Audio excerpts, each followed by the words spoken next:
شهر رمضان الذي أنزل فيه القرآن هدى للناس وبينات من الهدى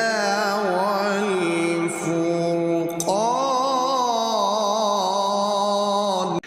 فمن شهد